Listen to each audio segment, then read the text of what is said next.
Sir ये PTI ये कह रही है कि जब तक इन रिजर्व सीट्स का फैसला नहीं होता तब तक चाहे सदारती इलेक्शन हो चाहे सेनेट के इलेक्शंस हो ये दोनों माने नहीं जाएंगे। तो आपके ख्याल में पीपल्स पार्टी का तो स्टांस ये है कि जी इससे कोई फ़र्क नहीं पड़ता, अगर कुछ सीटों पर लोग नहीं है जो अवेलेबल हैं वो वोट कर सकते हैं। तो सर आपके ख्याल में क्या ये दोनों प्रोसेस होने चाहिए या फिर इसके लिए होल्ड करना चाहिए जब तक डिसीजन ना हो?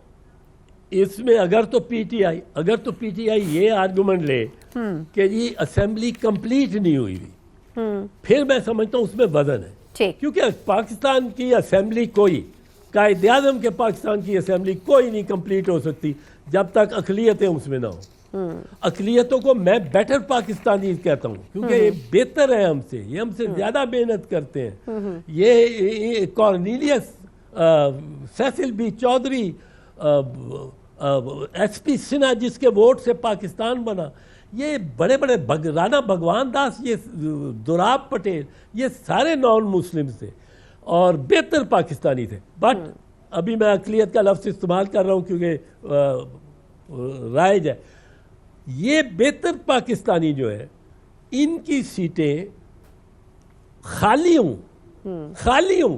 और कायदे-आज़म के पाकिस्तान में कौमी असेंबली चल रही हो, ये बड़ी दुख की बात है। बिल्कुल ठीक। बट अगर वो कहते हैं कि सिर्फ इसलिए कि एक बंदा जो मेंबर था जिसने वोट किया वो बाद में नाअहल हो गया, उसको डिक्लेयर कर दिया इलेक्शन ट्रिब्यूनल ने कि वो पहले दिन से नाअहल था, वो 25 साल उसकी उम्र ही नहीं थी, 21 साल उसकी उम्र ही नहीं थी, तो वो अब वो वोट 1 साल डालता रहा है। उन वोट्स का क्या करना है? उस पर आइन 111 आर्टिकल में कहता है कि अगर कोई शख्स ऐसे किसी मामले पे वोट डाल देता है और वो अहल नहीं है, वो नाअहल पाया जाता है, पर उससे उसके वोट को या उस फैसले को या उस करारदाद को जिस पे वो वोट पड़ा उससे कोई असर नहीं होगा।